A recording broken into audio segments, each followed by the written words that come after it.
Yay! So today I suggested that me and Norelyn that we talk about גברים מטיבים, which is Hebrew for uplifting men or men who do good by their women. And that has been inspired by the fact that tomorrow we are going to be uploading this on Saturdays, but we are recording them during the week, those episodes. So I want to mention that so that people understand the timeline. Tomorrow is my husband's birthday, and I was thinking about how much in a world where we look at the world and there are wars and we see all those things that are testosterone driven. Um, that are negative, that are painful. I was thinking about the fact that the free world is essentially the world where men have given freedom and equality to women. And it didn't actually happen that long ago. It's pretty recent. And I want to shine the brightest light and love on this men who realize that the pleasure and joy of the women that they marry is extremely important to them, who were willing to learn, to dance together, to change, to shift. And it's a wild ride sometimes. Um,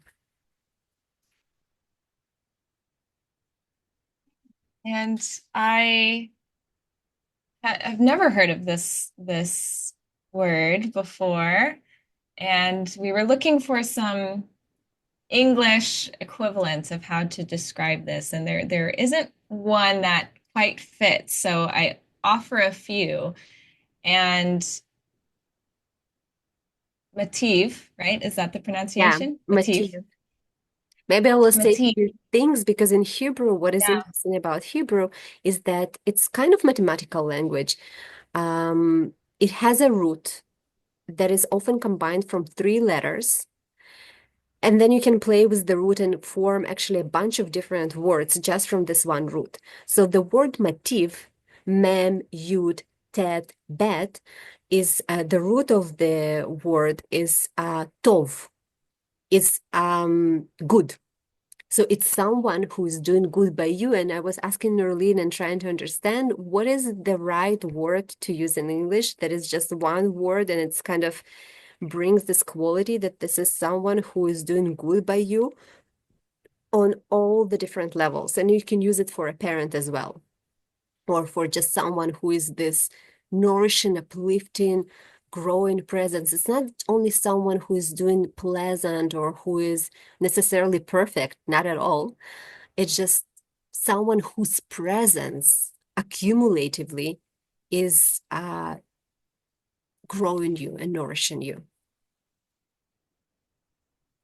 Beautiful. Okay. Yeah, those are the words. We first I did a little search online and the word benefactor came up, but that didn't quite Yeah. fit. But these three words, a generous partner, a nourishing partner, an uplifting partner.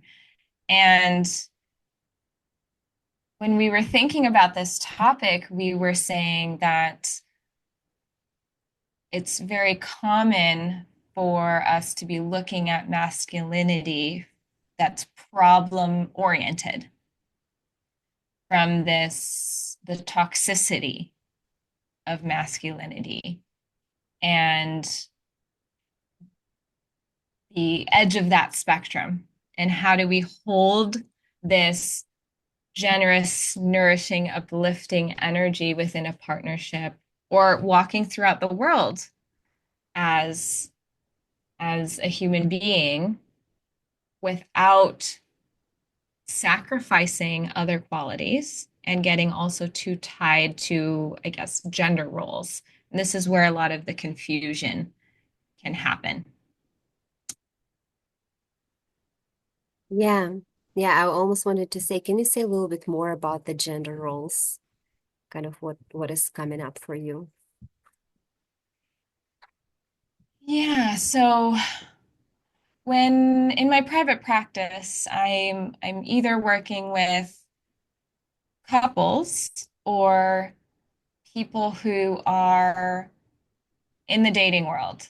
They're looking to meet somebody else, whether that's through a dating app or organically, but they're finding themselves on dates and they're finding that they're not having the success in the first few dates, and they're trying to figure out what they're doing wrong or what they're not representing in the gender that they feel and want to present as a way to attract in this case, I'm talking in heterosexual relationships, this opposite sex partner. Mhm. And some of that is performative or ends up being performative as it applies to the certain gender role script that they have, kind of like these default settings that they either have from their upbringing. So going back to this gender role, what gender roles do they grow up with? Mhm. What gender roles do they see modeled in their household or not modeled in their household? And then which ones they, with a fully formed prefrontal cortex, want to decide to keep and let go of, because we have that ability to Mhm. if we become conscious enough about these roles. So, what comes to me when I'm thinking about motif and this idea of a generous and nourishing, uplifting partner is where this comes up against men who are saying, they come to me and they say, okay, well, there's this person that I'm really interested in, and I've managed to get a date with them, and the date went well, but I feel like I lost a connection. And I go, okay, let's talk about it. Why do you feel like you lost connection? And on paper and in the conversation, I see only green flags, right? I say, oh, okay, like it sounds really nice. There was humor, there was connection, there was a spark. Why does this man feel like they lost this opportunity? And the language that I hear time and time again is, well, I feel like I was too weak, or I was not persistent enough, or in my efforts to be a gentle and understanding and emotionally vulnerable man, I wasn't masculine enough. And then I go, okay, let's talk about that. Why do you think you weren't masculine enough? Mhm. And it goes back to these gender role scripts. Yeah, and I think that what we really need to look at, so in the free world, right? In the world where you don't have to marry a couple anymore for your survival, right? Because each one of us is able to pursue our passion and combine it with the work and get paid. You're self-sufficient. In that regard, you don't have to do that anymore. So you don't have to kind of play different roles. You don't have to feed into different desires of this or that person, and you're not limited in this way.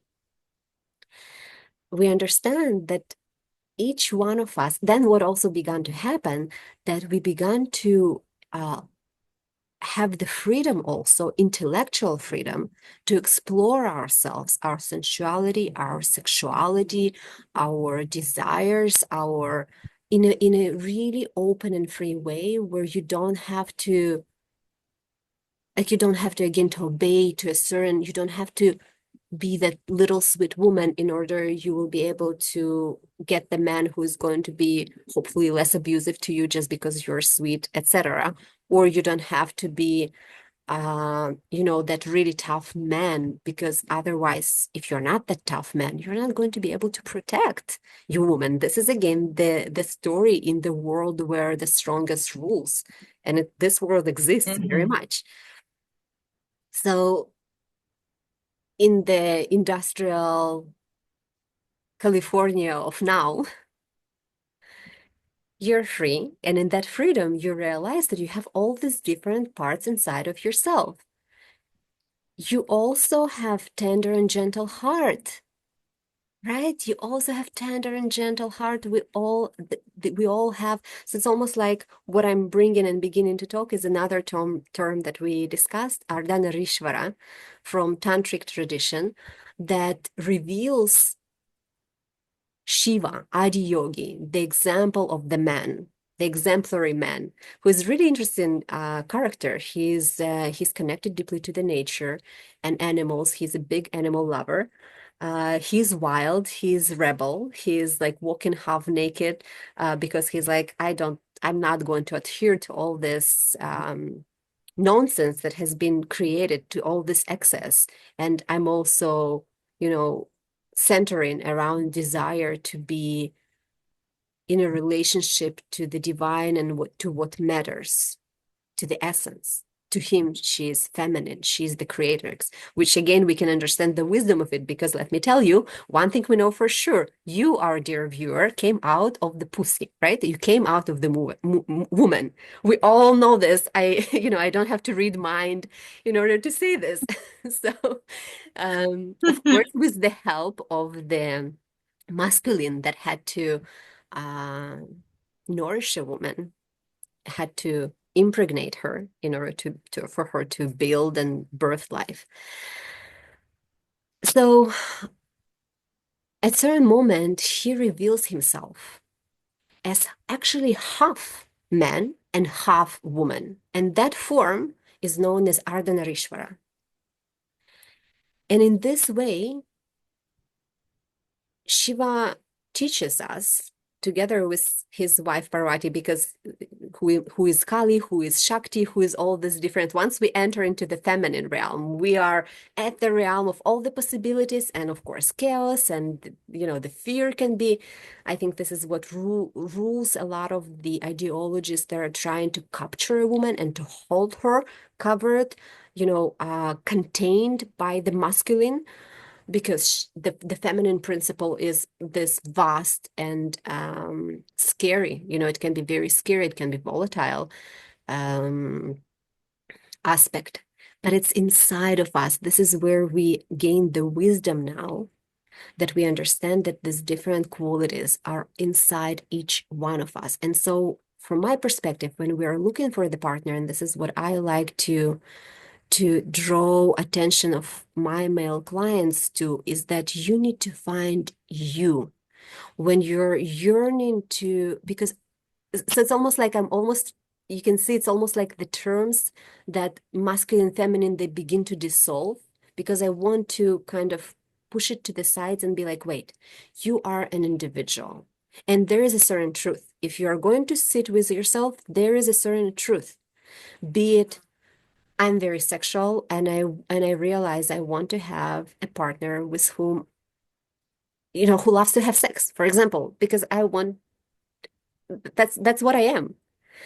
To me, that can be a connection and reclamation of the sexual impulse that is cold and deceptively, how to say it, something that is not true, Mhm. deceptively Yeah, called deception. Yeah. Mhm. masculine, as if only men want sex. Oh, come on. Women who can multi-orgasm, once you open that door, but for that door, you often need that other masculine. Uh, that here I want to incorporate what you spoke to about the weak. So the weakness is about you betraying your own self. The sense when a man says, I feel, I want to be this gentle person, because at the essence, I think majority of people, they don't want to be the guy um, who is essentially raping a woman, right?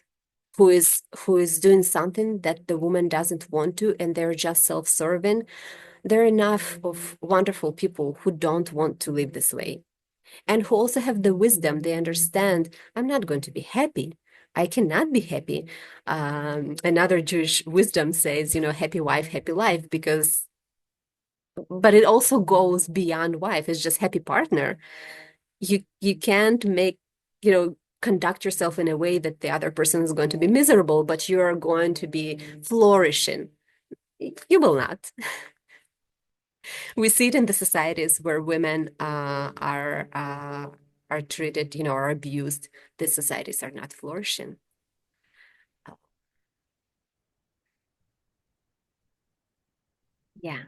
Yeah, and as those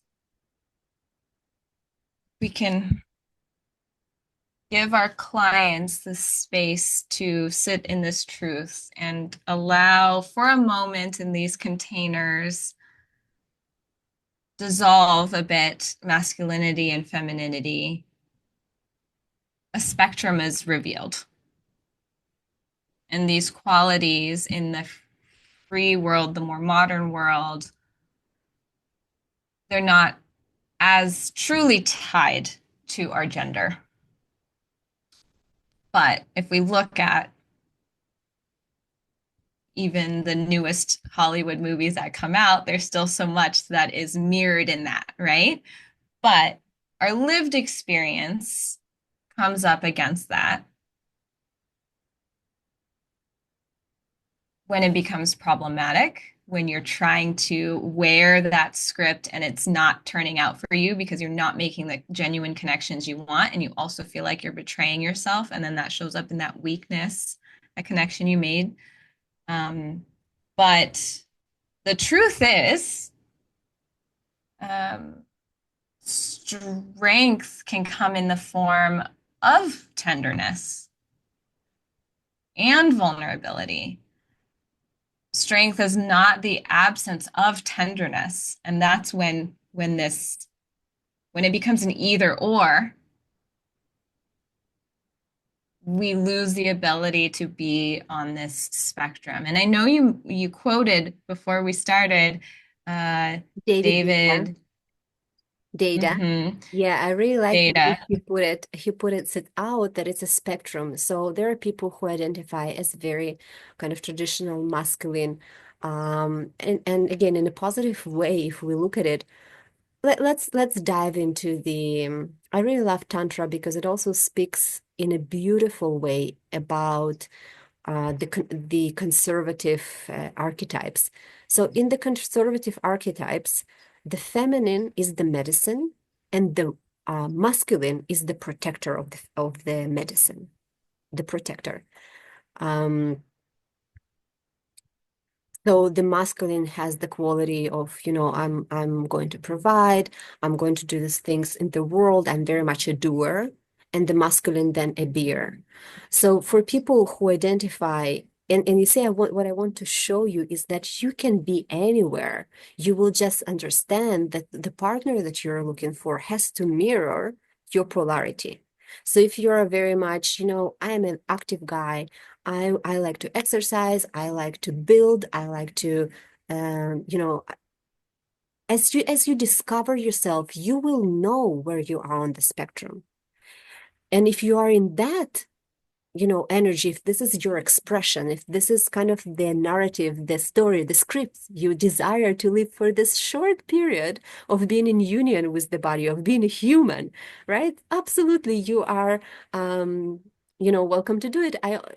That can be a different conversation about where it puts you if you decide to go in this route, and maybe we can touch a little bit. Because once you decide to go this way, and so then you will want a partner who is, she wants to be at home, she wants to be with kids, she maybe doesn't even want to work, and it works for you. Because if you can commit, if you truly understand that this is who you are, and you're looking for the partner that she is committed, is coming from the very adult place, this is how I want to live, then you are going to be forming, because as a couple, we are forming union, we're forming a unit once we come together.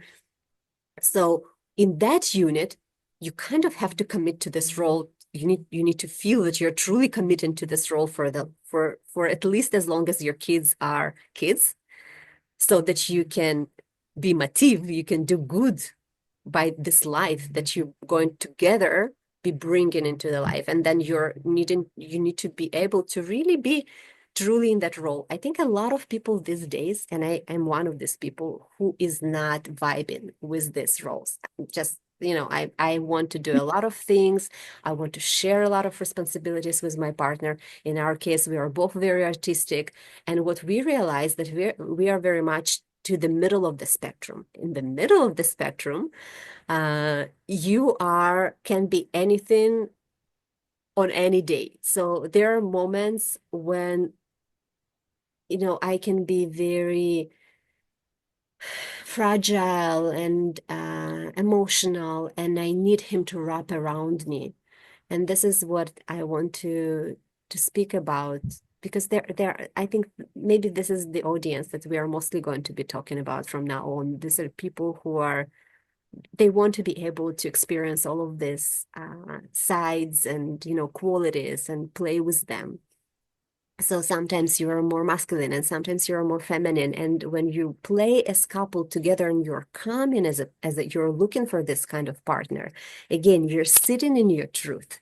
Maybe this is the masculine component. You're sitting in your truth. This is where it's unwavering. This is where you are allowing to center around your lingam kind of essence, your light, your like this is how I want my life to be. I'm this person. That's essentially reclaiming love to your authenticity and that quality of being steadfast in your authenticity. So that's where I think, do you feel the quality of it? It's not anymore kind of Hmm. weak and wishy-washy. Because you see, if you are, and even it's not about man or a woman, if you are kind of dancing around that other person and you feel like you have to cater to them, for her, it's going to be interpreted as unsafe presence because she is like that. She is looking for someone she can go around. And if you think about lovemaking, that's exactly what happens, right? Like the feminine.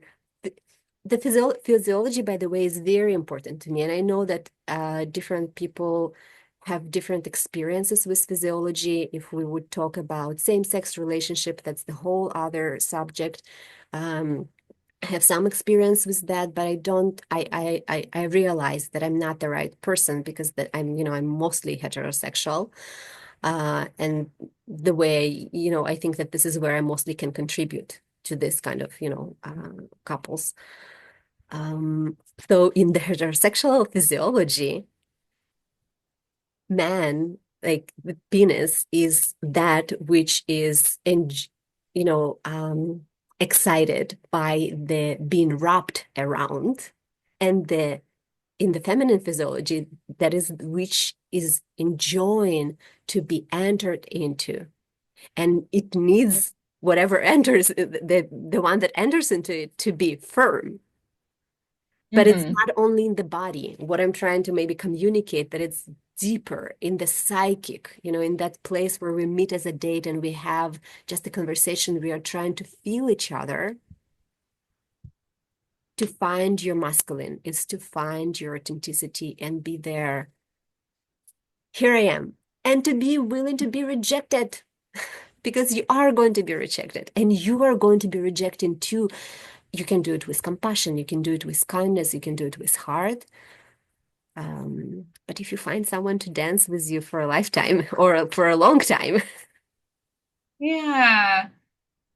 And that's a really important word to bring in this space, that rejection, right? And you can do so and accept it with compassion. It doesn't feel great all the time, but when you're coming from a place of knowing that you're being true to yourself and not sacrificing, then it is a different feeling. And going back to the spectrum, you said something about like when you know where you are. I'll also bring into the conversation that can change and does change and shifts during certain periods of your life. And I'm not talking it's not that, oh, it's a phase. It's I see it as part of an evolution that many people can go through, and that can show up in the partner that you during that chapter of your life experience deep connection with, or if you've have one partner, within that partnership, you can also experience an evolution where one person is more of that steady rock and the other is that river around the rock. And within a lifetime of that partnership, both can play that role and both can play that beautifully as long as you're coming from a rooted place rather than a rigid place. And going back to masculinity, that's performative. A lot of times we're looking towards that rigidity, but a rigidity that's not rooted, it'll topple over. But a rigidity that's rooted has an ability to evolve and change literal shape, literal expression. And sometimes this is felt and not heard in the sense that it's not talked about. But I encourage couples, of course, to talk about it and say, hey, I want to check in and say, I'm noticing that I'm feeling a bit unsteady. And I'm feeling, for example, let's say if there's a period of time where my partner, my husband, has been in the role of holding my tenderness and he's been my rock. And if I misread or didn't get the signals that he is in a space where he needs to enter the tenderness and he needs to be held, and that has created conflict for us at times where he's been in this space of being raw and tender, and I've lost my sense of safety because I thought, oh no, my rock, and I'm losing grip. But thank goodness we had enough when we felt this unsteadiness, we went, oh wait, we have our words. Let's call a conversation and create this container where we can say, actually, what are your needs in this time? How can I show up for you? How can I consciously shift into the container that he needed and vice versa? Yeah. Yeah, and for what happened for me is to realize that it inspired me to be my own rock. And Oh, I think, yes. and that in itself has been such a gift for me. In our case, Guy was not allowed to enter US for I mean, he was banned from entry for 5 years on the suspicion of teaching yoga. When he came to visit me as my boyfriend, he was banned from entry. We eventually were able to cut it. I mean, we married, we did all kinds of things, and eventually he's here finally after it took us 3.5 years, I believe, of Banned from teaching from yoga? they had suspicion when he came that he illegally is teaching yoga here, and I was trying to talk to them on the phone while they were holding him in the interrogation room. And I mean, you've seen Guy, he's like the most sweet and gentle, like he's an artist. Like, that was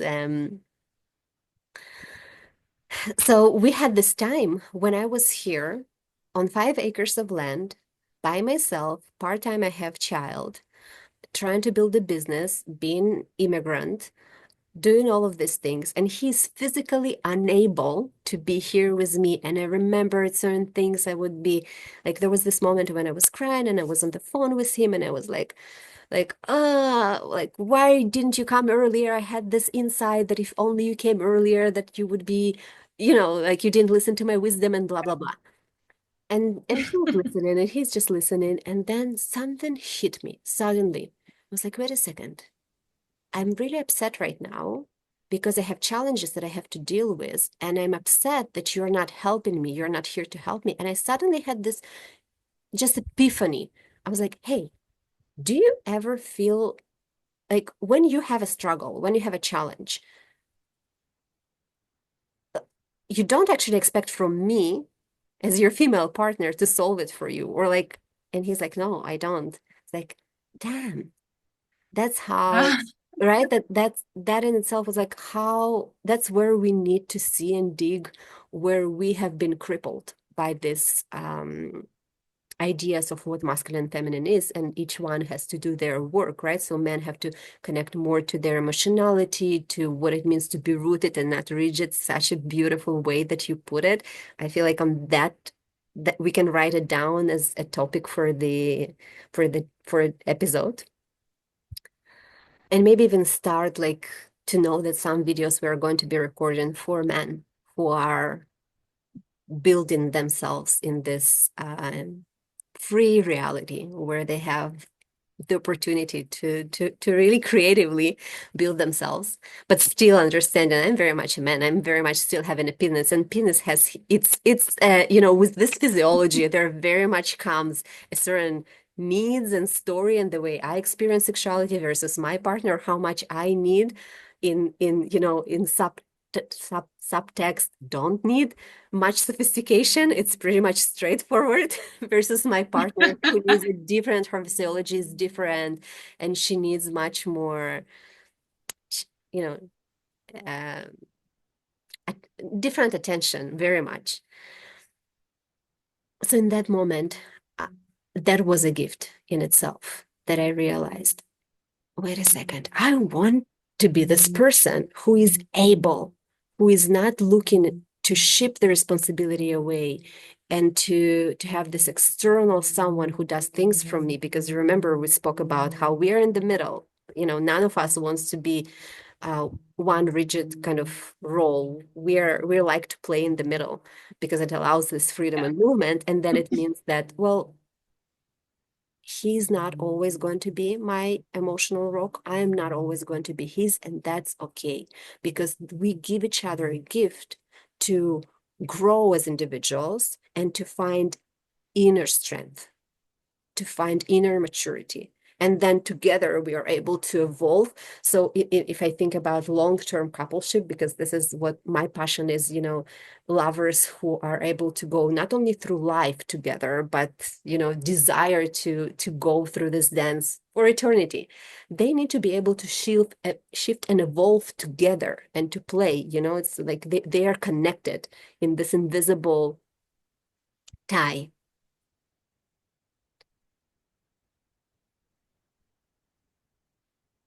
And this this epiphany of oh wait, we can be our own rocks and we can communicate when the logistics, like the situation you described, was very logistically challenged. But outside of those, even when you are cohabitating, you are in the same space, this is where this communication factor is really also very important because it's less obvious. Like you had this obvious separation and this, Mhm. which moving forward, you apply it now in your daily life, though you are together in your physical space and home. We were kind of in a But sense, without, go just ahead. really quickly, we were kind of in a sense at the same time together, like we were in a couple and singles at the same time. Yeah, yeah. Logistically, that's how you were operating. And then that allowed for this very obvious, like, wake up call for yourself. And when there aren't barriers, physical barriers to create this obvious awakening, it can go on for much longer, I think, in partnerships and can fester and build resentment when we feel our partner is continuously not meeting our needs or providing the safety that we think is their responsibility, when in fact, a lot of it is ours through creating boundaries and expressing needs and exploring where our partners can meet us in the middle and where we can meet them. And if we can do that, that allows for resiliency. And resiliency, I think, is going to be another topic we're going to explore one day. But earlier in my studies, when I was working on my PhD, I focused on resiliency within the military resiliency framework for couples, for American military couples who were dealing with separations, planned and unplanned deployments, right? Long story long. Um, in order to survive those, you need the ability to be resilient. And I think resiliency comes from finding our own centers, our own authentic truths, being able to communicate that so that we can go through tough things, go through separations like you did. And resiliency is clear that you have that. But what's the foundation that resiliency sits on is something that we can certainly explore.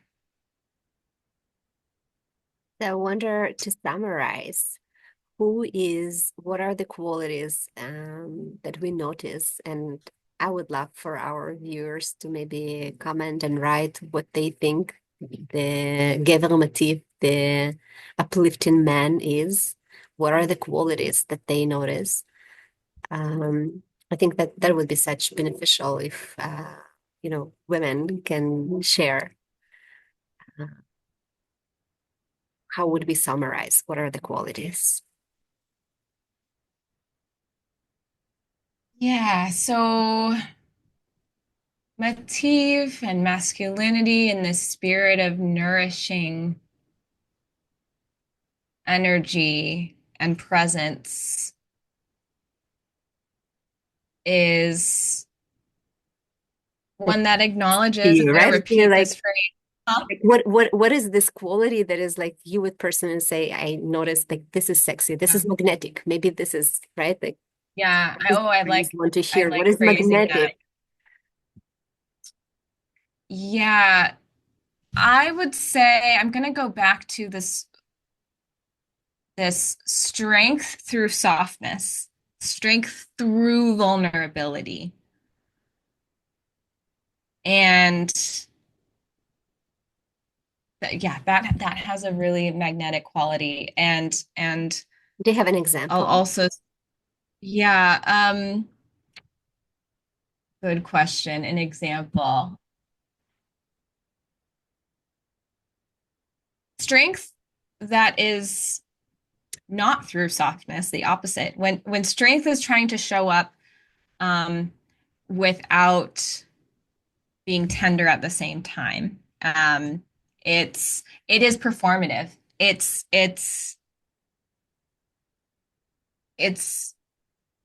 like if I were to compare it to a material, I mean, glass is hard to the touch, and but with some impact, you can shatter it, right? So it could seem strong and solid, but if it's not acknowledging its other qualities, maybe I'm getting a little too abstract here, but go with me. If it's not acknowledging its other qualities, it can shatter. And if I think of just like a real example is like strength that's performative is not as strong as it thinks it is. If Hmm. it's if it's relinquishing and not showing up. So I see it in my private practice where I see clients, they come together, and then I suggest, are you open to meeting privately? And I get to have conversations with both of them separately. Not that I'm keeping secrets or anything from each other, but they do have this different ability to open up. And a lot of times I'm speaking with the male identified partner who's really fatigued and buckling over the years and years and years they've tried to be strong, and they share something that's tender, and I go, okay, great, now share this with your partner, and their eyes go, no, I could never. And then I go, why not? I think your wife, your partner, would love to hear this from you. And I tell you, when we then bring them together and I say, okay, share what you did, and that's the example I have, then I physically witnessed the magnetism that the wife has seen. Oh, and they say, thank you so much for sharing this. Thank you. And then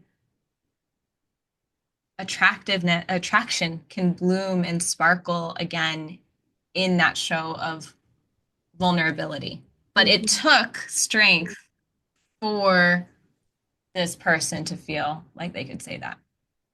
Yeah, so it's understanding that the strength, what the feminine is needing is not you to boss her around, not that kind of strength. Is not to be rigid and to again do as I say, or this is my opinion and I'm solid in that, and this is how things should be done. But is to have someone whose strength, the strength is about being honest, essentially, being being able to be courageous, to invite her into your holy of holies, into your tender places.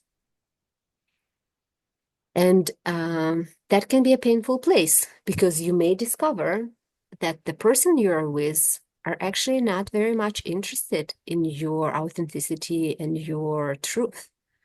You may discover that they are using you for their needs to band-aid, right? Their wounds, and they don't see you as someone who also has humanity and vulnerability and really right to be just we're I like to say this, we're all sensitive people at the essence, at the heart, at the core. We are all tender and sensitive, and if we can move to understanding that as a couple we hold our mutual tenderness, we then as a couple become that which contains our mutual tenderness and is nourishing and is listening. So if I think about the strength and that solid element, that element that in my partner that gives me a sense of rock and solidity, is that I know that they are honest. They're not hiding from me. They are, what they are in each and every moment. They know what they feel.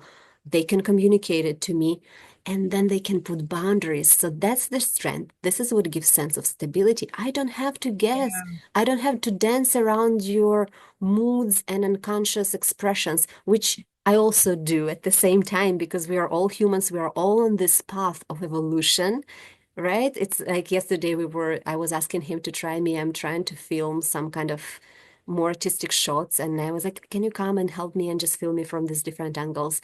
And very soon he was impatient. And then we went back and we're like, why were you like, it was not fun. You were impatient. You were like, what's going on? It's like, and I go right away to, you're not supporting my art, and like, what is it? Are you judgmental? He's like, honestly, I was just very cold. You asked me to come out. It was very cold here. You tell me for a second. It was half an hour. I was like, oh, that makes Oh, sense, right? I can understand. And like you were essentially, yeah, I can understand. And so we both understood. And what happened? We together arrived at the better place. So we understood we need to schedule those shootings so that he can know when I'm asking him to do it. And then maybe not even for yeah. half an hour, it can be for an hour, but he knows. It's not going to be in the middle of him being in his artistic process, me pulling him out, into the cold.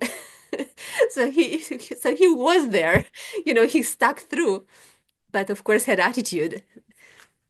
Uh, Yeah, and imagine I'm imagining the other scenario where you didn't have that conversation.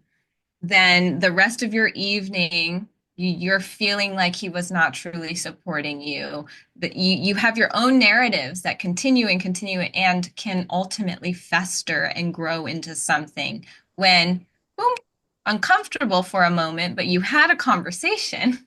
You arrived together, as you said, better off and with clarity.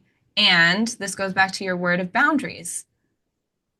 Now you have new boundaries of what that situation can look like and feel supported for both of you. exactly, exactly. I think two more things that I would add to that, which I have a lot of gratitude for. So that's actually a huge gratitude is for this vulnerability and humility. I'm deeply grateful for him he essentially models to me what it means to honor his feminine. He models to me what it means to honor his feminine. Mm.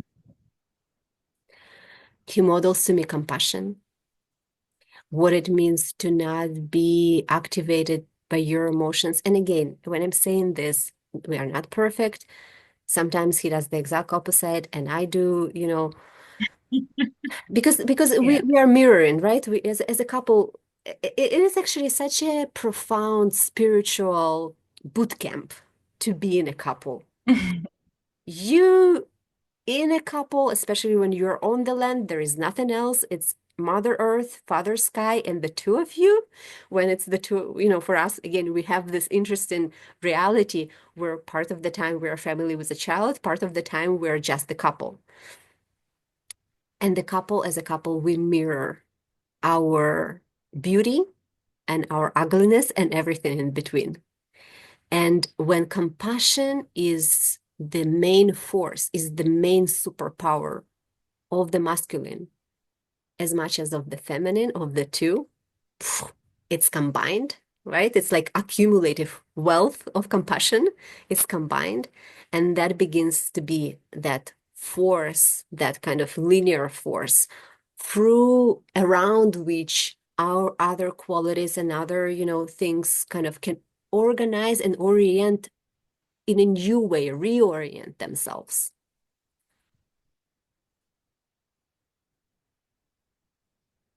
Beautiful. Well, I know the two of us can go on and on and on. So I think we're going to wrap up this episode. But yeah, I'd love to hear you in the comments. What are those magnetizing elements that relates to this beautiful concept motif?